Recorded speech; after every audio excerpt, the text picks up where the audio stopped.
Bienvenue. Aujourd'hui, on va laisser un peu de côté les schémas tactiques, les analyses de but. Pour parler de quelque chose de beaucoup plus subtil. Exactement.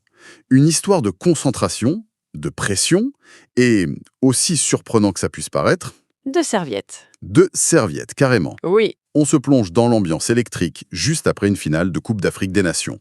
Le contexte, c'est le Sénégal qui vient de gagner le trophée en 2025. Donc, c'est l'euphorie, la joie totale, on imagine l'état des joueurs à ce moment-là. c'est ça. Et c'est là que le gardien sénégalais Yehvan Diouf donne une interview exclusive au site Wisport. Et dans cette interview, il y a une anecdote. Un détail en apparence anodin. Mais qui en fait ouvre une porte sur les coulisses de la guerre psychologique dans le sport de très haut niveau. Absolument. Du coup, ce qu'on va essayer de décortiquer aujourd'hui, c'est comment un simple objet, une serviette, peut devenir l'enjeu d'une bataille pour déstabiliser l'adversaire. Et c'est un angle passionnant, parce que ça nous sort de l'analyse classique du jeu, quoi. On pense souvent que la victoire, elle se joue sur le talent, la forme physique, mais à ce niveau, Les équipes sont si proches. voilà, la différence se fait ailleurs, sur le mental, la capacité à rester dans sa bulle, à gérer la pression, et aussi à perturber celle de l'adversaire. C'est une sorte de partie d'échecs en parallèle du match. Et cet incident, c'est l'illustration parfaite. Mais avant d'en parler, il faut planter le décor émotionnel. Comprendre l'état d'esprit des joueurs juste après le match. Le moment où tout redescend, ou pas encore, justement. C'est ça. Les premiers mots de Yehvan Diouf dans l'interview sont très simples, très bruts. Il dit « beaucoup de fierté, très très content ». On sent l'émotion pure qui submerge tout. Il n'y a pas encore d'analyse, c'est du ressenti pur. Exactement. Il dit même, et c'est très parlant, c'est difficile de poser des mots sur ce qu'on vit actuellement parce qu'on n'a pas assez de recul. Les joueurs sont encore sur leur nuage, quoi. C'est ce qu'on appelle parfois le flou émotionnel post-performance. C'est un état de saturation. Le cerveau est tellement inondé par l'adrénaline, l'euphorie qu'il ne peut pas encore analyser l'événement. Il n'a pas encore rangé le souvenir. C'est ça. Et ce moment de flottement, c'est aussi un moment de grande vulnérabilité psychologique. La bulle de concentration qui a tenu pendant tout le match, elle vient d'éclater. L'esprit est plus perméable aux distractions. Et c'est justement dans cette atmosphère électrique que se produit cet événement improbable. On y arrive, l'épisode des serviettes. Le fameux épisode. Alors, voilà. Pendant le match, Diouf, qui est gardien remplaçant, remarque un manège bizarre. Des stadiers marocains tentent à plusieurs reprises de prendre les serviettes du gardien titulaire Edouard Mendy, qui sont posées derrière son but. Ah oui, quand même. Oui. Et la situation devient telle que Yehvan Diouf décide d'agir. Il quitte le banc. Il va se poster derrière le but et il monte la garde. Il se transforme littéralement en gardien des serviettes. C'est incroyable. Et lui-même, dans l'interview, il n'en revient pas. Il dit « J'ai été tout aussi surpris que vous quand j'ai vu qu'on a essayé de les prendre. La question qui vient tout de suite, c'est pourquoi ?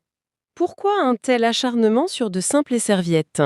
Ça nous mène directement au concept de gamesmanship. » Le gamesmanship, c'est-à-dire Ce n'est pas de la triche au sens strict du règlement. C'est l'art d'utiliser des moyens qui sont légaux, ou en tout cas dans une zone grise, pour obtenir un avantage psychologique. comme le trash talk au basket, ce genre de choses. Exactement. C'est partout. Une poignée de main qui dure un peu trop longtemps en boxe, un joueur qui met 3 plombes à tirer un corner. Et ici, ce qui est particulièrement malin, c'est la cible, le gardien de but. Et pourquoi le gardien spécifiquement ? Qu'est-ce qui en fait une cible si particulière ? Concentration maximale à chaque seconde. Il n'a pas le droit à l'erreur. Aucune. Et pour y arriver, la plupart des gardiens développent des routines, des rituels très précis. L'endroit où ils posent leur bouteille d'eau, leurs serviettes, le fait de taper les poteaux. Ce sont des ancrages mentaux. Voilà. Ce sont des choses qui construisent leur bulle. Et quand on attaque un de ces éléments, même un truc aussi trivial qu'une serviette, on ne vole pas juste un bout de tissu. On essaye de faire dérailler son train mental. On introduit une pensée parasite. C'est ça, une micro-perturbation, une irritation. Où est ma serviette ? Pourquoi ils font ça ? Et cette petite pensée, elle peut suffire à le déconcentrer une fraction de seconde. Et cette fraction de seconde, c'est la différence entre un but et un arrêt. C'est fascinant. Et ce qui est frappant, c'est que Yehvan Diouf, même s'il est surpris, il sent bien qu'il y a quelque chose. Il parle d'un possible folklore autour de ces serviettes-là. Il sent qu'on leur attribue une importance qui dépasse le côté pratique. Oui, mais lui, il désamorce tout de suite. Il ramène les choses à leur fonction la plus simple. Il insiste. Pour moi, c'était juste des serviettes, rien de plus, pour sécher les gants, le visage. C'est une réaction de défense très intelligente. En disant ce ne sont que des serviettes, il refuse de donner du pouvoir à la manœuvre adverse.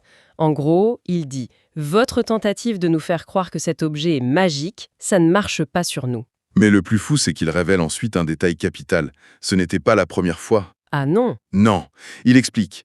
On avait vu avec le Nigeria déjà qu'à chaque fois qu'il y avait les serviettes qui étaient mises, en général, les stadiaires passaient derrière pour les récupérer. Donc ce n'est plus un hasard, c'est un schéma. C'est peut-être même une consigne. Tout porte à le croire. Et son jugement final est d'ailleurs sans appel, même s'il le dit calmement. Je ne sais pas pourquoi ils l'ont fait, mais je trouve que ce n'était pas fair play, en tout cas de leur part. On est au cœur de la zone grise. Ce n'est pas illégal de ramasser une serviette par terre, mais ça va clairement contre l'esprit du jeu, le fameux fair play. Mais la question que je me pose, c'est est-ce que ça marche vraiment à ce niveau-là? Un gardien comme Edouard Mendy, il a l'habitude de la pression, des distractions. Est-ce qu'il n'y a pas un risque que ça se retourne contre eux? Que ça galvanise l'équipe visée? C'est une excellente question. Parce que oui, c'est une tactique à double tranchant. Ça peut totalement se retourner contre ceux qui l'utilisent. Si l'équipe ciblée est très solide mentalement, elle peut s'en servir comme motivation. En se disant, ils ont tellement peur qu'ils en sont réduits à ça. Exactement. Ça peut même renforcer la cohésion. Mais le pari de celui qui fait ça, c'est que même sur un joueur très expérimenté, il est possible de planter une petite graine d'agacement. L'objectif, c'est pas de le faire s'effondrer, c'est de lui faire perdre 1% de sa concentration. Et dans une finale, Ce 1%, il peut être décisif sur un tir au but, sur une sortie. C'est un pari qui coûte pas cher, mais qui peut rapporter gros. et la réponse du Sénégal incarnée par Diouf, c'est ça qui est incroyable. Il ne se contente pas de trouver ça pas fair play, il agit. Et sa justification, c'est la clé de tout. Il ne dit pas « j'ai voulu protéger nos serviettes ». Non, il dit autre chose. Il dit « j'ai essayé de faire en sorte que Doudou, le surnom d'Edouard Mendy, soit dans les meilleures conditions, parce qu'on a besoin de mecs comme lui à 100% concentrés sur le terrain. Cette phrase, elle est extraordinaire. Elle change toute la perspective. Diouf, il ne mène pas une bataille pour un objet. Il mène une contre-offensive psychologique. » Pour préserver l'intégrité mentale de son coéquipier. C'est exactement ça. Il a compris instinctivement que la cible, c'était pas la serviette, mais la concentration de Mendy. Et son rôle à lui, depuis le banc, c'est de devenir un bouclier. C'est une preuve d'intelligence de jeu et d'esprit d'équipe qui va bien au-delà de ce qu'on voit sur la pelouse. Donc on a un joueur qui n'est pas dans l'action directe, mais qui joue un rôle absolument capital. Il est le gardien du gardien. Exactement. Et ça montre la maturité d'un groupe. Une équipe où un remplaçant, au lieu de ruminer sa frustration de ne pas jouer, est assez investi dans le collectif pour identifier une menace invisible et la neutraliser, c'est une équipe qui a toutes les chances de gagner. Cette micro-bataille gagnée en coulisses a peut-être été aussi importante qu'un tacle décisif. Je le pense, oui. Parce qu'elle a permis à un joueur clé de rester à 100% de ses capacités mentales. Et c'était précisément ce que l'adversaire voulait empêcher. C'est la victoire de la solidarité sur la déstabilisation. Pour résumer, en partant d'une simple interview d'après-match et en tirant le fil de cette histoire de serviette, on a mis au jour toute la complexité de cette guerre psychologique. D'un objet du quotidien, on arrive à un enjeu de contrôle mental. C'est ça. On a exploré cet état de flou émotionnel, on a vu comment une tactique de gamesmanship vise à exploiter la fragilité de la concentration, surtout celle du gardien. Et surtout, on a vu comment l'esprit d'équipe, incarné par un remplaçant, peut former le rempart le plus efficace contre ces attaques. C'est une histoire fascinante. Tout à fait. Et ça nous laisse avec une réflexion peut-être un peu plus large. Dans un sport qui devient de plus en plus aseptisé par la technologie, avec l'arbitrage vidéo qui limite les erreurs, cet espace de la guerre psychologique, de la ruse, du métier, n'est-il pas l'un des derniers bastions de l'imprévisible ? De l'humain. C'est une bonne question. Et ça en soulève une autre pour l'avenir. Alors que les stats, les données optimisent chaque aspect physique et tactique, est-ce que la prochaine grande révolution de la performance ne se situe pas justement sur ce terrain de la préparation mentale? Pas seulement pour renforcer ses propres joueurs, mais aussi pour apprendre à déceler et à contrer les failles psychologiques de l'adversaire. La préparation d'un grand match ressemblera peut-être de moins en moins à une simple séance tactique et de plus en plus à une partie d'échec mental.